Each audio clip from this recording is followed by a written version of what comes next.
오늘 이야기는 전 세계 다양한 나라에서 온 외국인들이 한자리에 모여 서로 눈치를 보지 않고 심지어 자기 나라까지 포함해 모든 국가를 가차없이 평가하는 자리에서 시작됩니다. 누구는 자기 나라를 살짝 감싸고 싶어하고 누구는 아예 본인이 태어난 나라부터 신랄하게 까기 때문에 처음부터 끝까지 분위기가 정말 거칠고 솔직합니다. 기준은 단 하나입니다. 내가 다시 태어난다면 과연 어느 나라에서 살고 싶은가? 이 질문 하나만 놓고 각 나라를 S부터 D까지 티어로 나누는 말 그대로 국가 인생 다시 태어남 시뮬레이션 토론입니다. 참가자들은 시작하자마자 고민에 빠집니다. 오늘은 국뽕 모드로 갈지 아니면 솔직한 모드로 갈지 정해야 했기 때문입니다. 하지만 이미 서로의 나라에 대한 비판이 농담처럼 오가고 있어서 굳이 선택할 필요도 없었습니다. 결론은 자연스럽게 그냥 있는 그대로 말하자, 걸러 말하지 말자로 붙었습니다. 그 결과는 모두가 예상한 것보다 훨씬 더 자극적이고 직설적이었고 심지어 각자 고향 나라에 대한 차가운 평가까지 쏟아졌습니다. 가장 먼저 도마 위에 오른 나라는 영국이었습니다. 대영제국이란 단어가 등장하는 순간부터 분위기가 묘하게 팽팽해졌습니다. 영국 출신은 진지하게 말합니다. 영국은 사실 과장 없이 살기 좋은 나라에 속하며 땅 크기는 너무 크지도 작지도 않고 도시와 시골의 밸런스도 적절하며 여름엔 해가 밤 늦게까지 떠 있어서 야외 활동하기 좋고 일상적인 삶을 유지하기 무난한 국가라고 주장합니다. 그리고 무엇보다 기후가 미묘하게 사람을 잡지는 않는다고 말합니다. 교수 역시 영국의 지리적 장점을 덧붙입니다. 해양성 기후로 인해 연교차가 작고 난류의 영향으로 기온이 비교적 일정하고 바람도 계속 불기 때문에 대기질도 좋다는 과학적 근거를 제시합니다. 산업혁명 당시 스모그 문제가 있었지만 지금은 공장도 많지 않아 깨끗하다는 설명도 추가됩니다. 하지만 다른 외국인들은 이 말을 듣자마자 혀를 찹니다. 영국 좋다는 사람은 들어봤는데 영국 음식이 좋다는 사람은 평생 못 봤다. 전 세계 향신료를 훔쳐갔다면서 왜 음식은 아무 맛이 없냐. 어디 가나 눈치 보고 너무 조용하고 기분이 축축 처지는 나라다. 장어 젤리를 왜 지금까지 먹는지 이유를 설명해달라. 이런 식으로 영국을 경험해본 사람들은 하나같이 실망스러운 기억을 꺼냅니다. 기후와 풍경을 칭찬하던 영국 출신은 점점 표정이 굳어가고 다른 사람들은 영국 특유의 건조하고 우울한 분위기를 지적하며 농담 반 진담 반으로 공격을 이어갑니다. 그리고 결정적으로 대영제국이라는 말이 등장하는 순간 토론은 갑자기 과거사 싸움 모드로 전환됩니다. 어떤 사람은 대영제국은 이미 지나간 시대의 영광이며 지금도 그 자부심을 끌고 다니는 건 이해가 안 된다고 말합니다. 그러자 영국 출신은 부모의 마음이라는 걸 모른다. 너희 나라가 여기까지 온 건 우리 때문이기도 하다며 은근슬쩍 상위국가 마인드를 드러냅니다. 그 말을 들은 나머지 사람들은 이것이 바로 우리가 싫어하는 전형적인 영국의 태도라며 강하게 반응합니다. 영국은 결국 너무 많은 단점과 과거의 그림자를 끌고 다닌다는 평가가 이어졌고 영국인이 억울하게 해명해보지만 분위기는 이미 기울어져 있었습니다. 결국 영국 티어는 토론자마다 다르게 나왔습니다. 누군가는 C라고 말하고 누군가는 B, 교수는 지리만 보면 어라고 주장합니다. 하지만 인식과 현실을 합치면 평균적으로 B에 가까운 결론이 나옵니다. 영국인이 작은 승리를 거둔 듯 좋아하지만 다른 사람들은 그래도 절대 어는 아니다라고 못을 박습니다. 실제로 영국 출신도 마지막에는 표정이 약간 씁쓸해진 상태였습니다. 다음 나라로 넘어가자마자 또 한 번 긴장감이 감돕니다. 이번에는 미국입니다. 미국인은 자신이 먼저 입을 열어 미국은 누구나 미국인이 될 수 있다고 믿는 나라라고 말합니다. 뭐 거창한 문장 같지만 나머지 사람들이 듣기엔 약간의 국뽕 냄새가 묻어 있었습니다. 다른 사람들은 미국이 뭘 그렇게 포용적이냐, 외국인 보면 일단 영어로 말 걸고 영어 못하면 그때부터 무시하는 거 아니냐며 바로 받아칩니다. 미국인은 불편한 진실을 인정하면서도 총기 문제도 맞고 민주주의가 흔들리고 있는 것도 사실이지만 그래도 결국 미국의 국력과 환경은 세계 최상위라고 강조합니다. 그리고 객관적으로 미국이 갖고 있는 지리적 장점은 압도적이라는 분석이 이어집니다. 교수는 말합니다. 땅이 너무 좋습니다. 다양한 기후대가 존재하고 광활한 면적 덕분에 거의 모든 종류의 환경을 한 나라 안에서 경험할 수 있습니다. 전쟁 위험도 사실상 없습니다. 캐나다와 멕시코만 옆에 있기 때문에 외부 군사 위협이 거의 없습니다. 모든 패널이 미국의 지리적 장점만큼은 인정합니다. 하지만 동시에 너무 많은 사회적 문제가 있고 총기가 넘쳐나고 경제 격차가 심하고 의료나 안전 문제도 심각하다는 이유로 S를 주기엔 꺼려한다는 의견이 나옵니다. 그래서 미국은 극단적으로 S라고 부르는 사람도 있고 반대로 D에 던지는 사람도 있었습니다. 결국 평균치로 보면 B 또는 어에 가까운 아주 애매한 위치에 서게 됩니다. 미국인 역시 기분이 좋으면서도 뭔가 찝찝한 표정을 지었고 다른 패널들은 미국은 진짜 땅만 좋은 나라다라고 나를 세웠습니다. 이제 분위기가 달아오른 상태에서 다음으로 넘어간 나라는 호주였습니다. 호주는 누군가는 S라고 말하고 누군가는 D라고 말하는 극단적인 반응을 이끌어낸 나라였습니다. 한 패널은 호주는 여유롭고 경쟁이 덜하며 사람들도 친절하고 자연환경이 환상적이다라고 극찬합니다. 반대로 누군가는 호주는 사람이 살 수 없는 땅이 너무 많아서 실질적으로 사람이 사는 지역은 몇 군데뿐이고 나머지는 위험한 자연재해와 거대한 빈 땅이 대부분이라며 혹평합니다. 염소, 악어, 캥거루가 튀어나오는 대자연의 모습은 장점이자 단점이었습니다. 특히 기후위기 시대에 산불이 폭발적으로 발생하는 지역이라는 점은 호주를 낮게 평가하게 만드는 근거였습니다.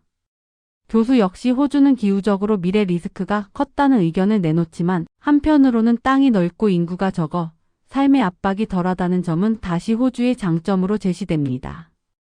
하지만 생활 패턴이 너무 일찍 끝나고 도시가 고립돼 있다는 점에서 삶의 편의성은 미국보다 아래로 내려가는 의견도 있습니다. 싱숭생숭한 평가 속에서 호주는 패널들 의견이 극단으로 갈리며 평균적으로는 BC 사이에서 흔들리고 결국 미국보다 아래라는 흐름이 굳어집니다. 호주 출신은 없었지만 모든 패널들이 은근히 호주가 의외로 그렇게 매력적인 나라는 아니다라는 결론에 수렴하게 됩니다. 이후 유럽으로 넘어가며 프랑스와 이탈리아가 한꺼번에 비교 대상이 됩니다. 어떤 사람은 이탈리아의 역사적 매력과 아름다운 지중해 풍경을 극찬하지만 다른 사람은 이탈리아는 땅 모양이 너무 길어서 지역 간 격차가 심하고 남북 불균형도 크다고 평가합니다. 프랑스는 음식, 와인, 농업 생산력, 기후, 문화적 자산 등이 높게 평가되지만 동시에 프랑스 사람들은 오만하다, 영어를 일부러 안 쓴다 등 전형적인 프랑스의 이미지가 비판 요소로 작용합니다. 심지어 파리 지하철 냄새나 파리 신드롬 같은 실제 경험담까지 나오며 웃음 반 충격 반의 분위기가 이어집니다. 그렇지만 지리만 보면 프랑스는 분명 이탈리아보다 위라는 의견이 많았습니다. 이쯤에서 토론이 점점 과열되기 시작하고 참가자들은 자신이 싫었던 나라의 실제 경험을 꺼내들며 감정적으로 변하기도 합니다. 하지만 동시에 유럽 국가들은 역사와 풍경, 음식 때문에 티어가 극단적으로 내려가진 않는 흐름이었습니다. 그래서 둘 다 B 근처에 자리했고 평가는 국가 이미지와 실제 삶의 편차 사이에서 아슬아슬하게 형성되었습니다. 이렇게 여러 나라가 평가되고 나서 비로소 아시아 국가 순서가 시작되려고 하는 시점, 토론은 점점 더 직설적으로 흘러가기 시작합니다. 서로 숨기지 않는 개인 경험과 냉정한 사고방식이 섞여 토론장은 점점 뜨거워지고 모두가 예상하지 못한 결과가 나오려는 분위기가 조성됩니다.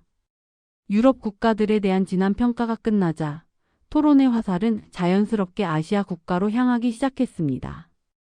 그 중에서도 가장 먼저 언급된 나라는 일본이었습니다.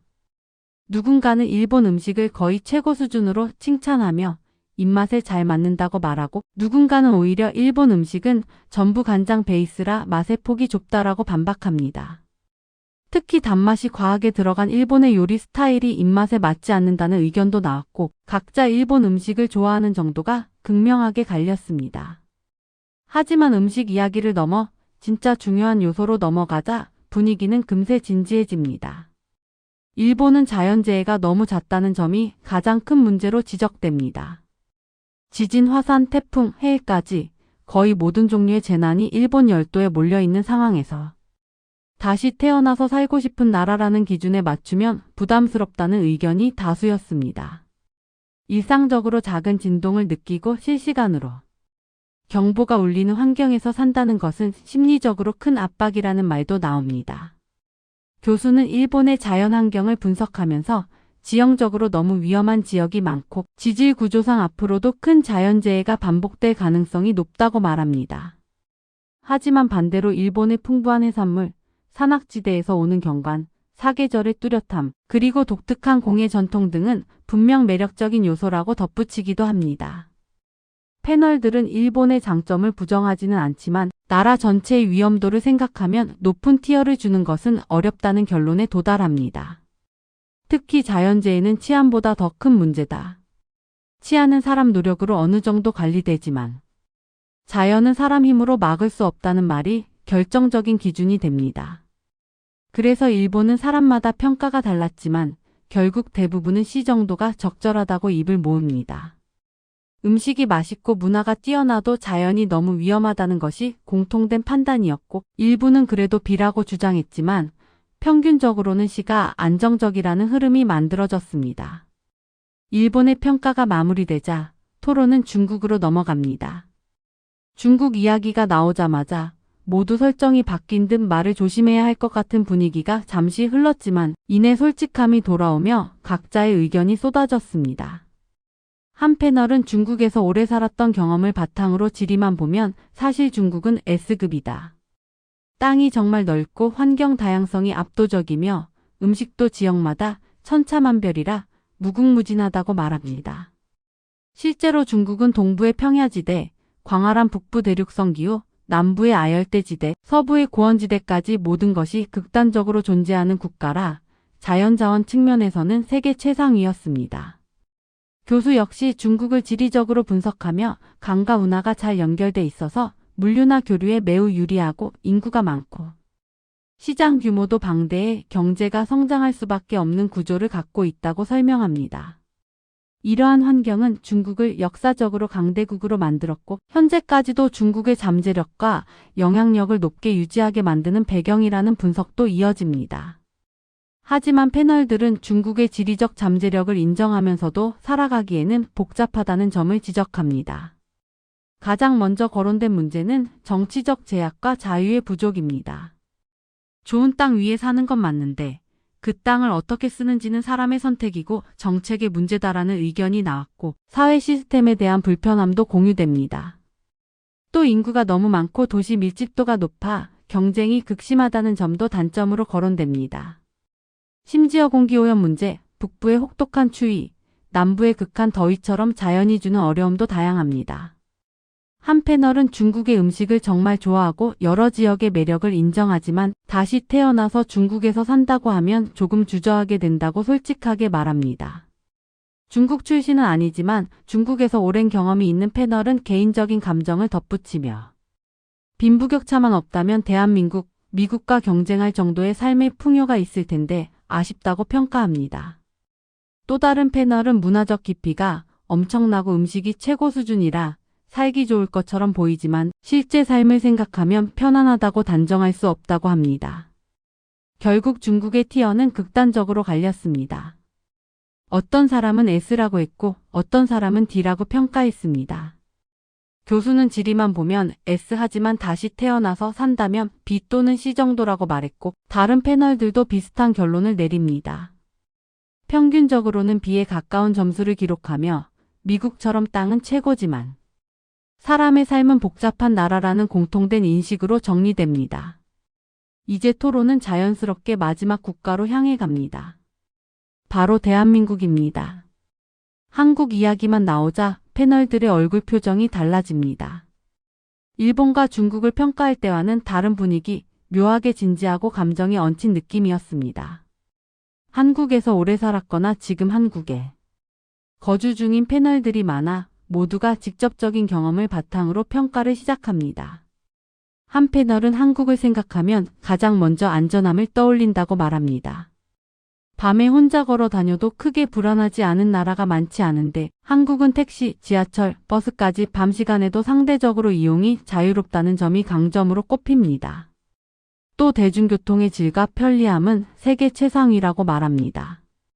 한국에 와서 지하철을 타본 뒤 충격받았다는 외국인도 많다는 이야기가 이어지고 교통비는 경제 수준에 비해 너무 싸다고 감탄하는 반응도 나왔습니다. 한국 음식에 대한 칭찬도 빠지지 않습니다. 이 정도로 다양한 음식을 이 작은 땅에서 접할 수 있는 나라가 거의 없다. 새벽에도 문을 연 식당이 있고 배달까지 된다.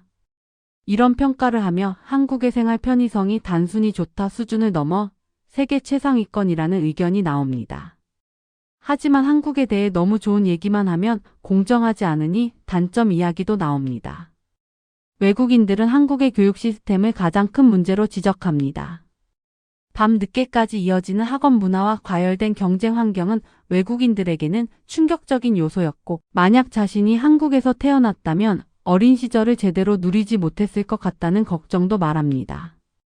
한 패널은 한국을 너무 사랑하지만 다시 태어나서 20년 동안 그 교육을 견뎌야 한다면 고민할 것이라고 합니다.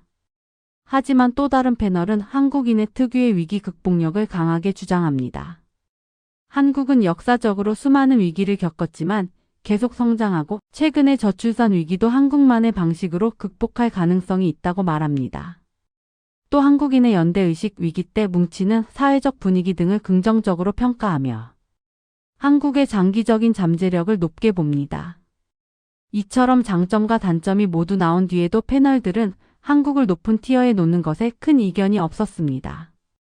대중교통, 안전, 음식, 생활 편의성, 인터넷 속도, 배달 시스템 등이 모두 세계 최고 수준이라는 점을 외국인들이 직접 체감하고 있었기 때문입니다.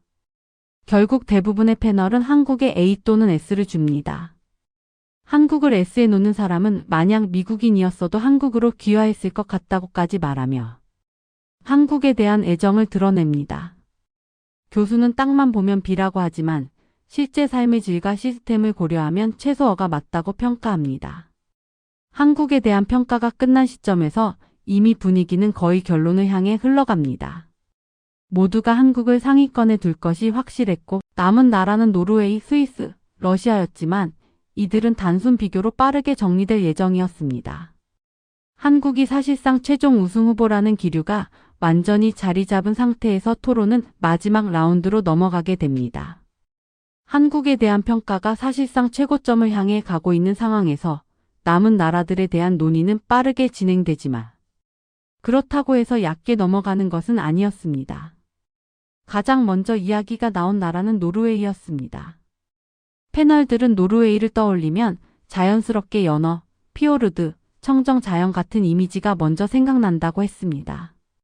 한 패널은 노르웨이는 복지가 강하고 삶의 만족도가 높은 나라라는 점에서 아주 매력적이라고 말합니다. 특히 교육과 의료 서비스가 안정적이며 사람들의 삶이 대체로 균형 잡혀 있다는 점이 높게 평가되었습니다. 그러나 곧바로 단점 이야기도 나오기 시작했습니다. 노르웨이는 북쪽에 치우친 지리적 조건 때문에 겨울이 극도로 길고 어둡다는 점이 패널들의 공통된 우려였습니다. 햇빛이 부족하면 기본적으로 사람이 우울해진다는 의견이 나왔고 실제로 장기간 해가 뜨지 않는 환경은 외국인에게 감당하기 어려운 요소라고 지적되었습니다.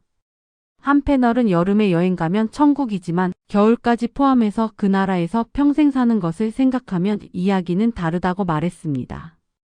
그럼에도 불구하고 노르웨이는 자연과 복지라는 두 축에서 높은 평가를 받았습니다. 전체적으로 노르웨이는 미국보다는 아래지만 한국 바로 뒤 혹은 그 근처라는 결론으로 정리되었습니다. 다음은 스위스였습니다. 스위스는 등장하자마자 패널들의 반응이 분열되었습니다. 누군가는 스위스를 정말 지상 낙원이라고 표현하며 S를 주고 싶다고 말합니다. 다양한 문화가 공존하고 공공 시스템이 효율적이며 치안도 좋고 자연 환경까지 완벽하다는 주장이 이어졌습니다. 특히 스위스가 국제적으로 중립국으로 수많은 국제기구의 본부가 있는 점도 안정성 측면에서 매우 높게 평가되었습니다. 하지만 다른 패널들은 전혀 다른 시각을 보여줍니다. 스위스의 물가가 너무 비싸다는 점, 경제적 진입장벽이 높다는 점, 실제로 살기에는 너무 계산적인 나라라는 비판도 나옵니다.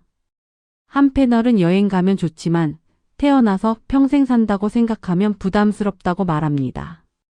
또 스위스의 험준한 산악 지형은 관광객에게는 아름답지만 실제 주민에게는 활동 반경이 좁고 경제의 다양성이 떨어지는 요인이 되기도 한다는 지적이 이어집니다. 교수 역시 산이 많고 땅이 협소한 국가는 경제가 안정적으로 유지되더라도 확장성이 부족하다며 스위스를 지나치게 이상화하는 건 위험하다고 말했습니다. 결과적으로 스위스는 B나 C로 내려가는 의견도 있었고 일부는 그래도 A 이상이라고 했지만 전체적으로 평균을 내면 B에 가까운 위치가 결정됩니다.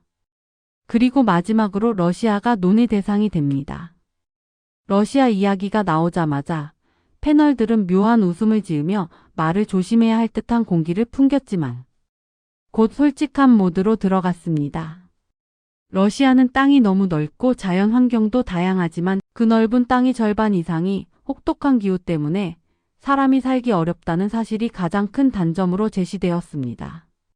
겨울이 너무 길고 영하 30도 아래로 떨어지는 지역도 많으며 사회 인프라의 수준이 지역마다 크게 차이 난다는 점이 반복적으로 지적됩니다. 또 정치적 불안정성, 표현의 자유 제한, 사회적 위계 구조 같은 요소도 단점으로 직설적으로 언급됩니다. 한 패널은 러시아는 놀라울 정도로 광활하지만 그 절반 이상이 사람이 살기 어렵다는 게 문제다고 말했고 또 다른 패널은 만약 전쟁 같은 상황이 생기면 러시아가 있는 쪽보다는 미국 쪽에 속하고 싶다고 말하며 은근히 안전 문제를 강조합니다.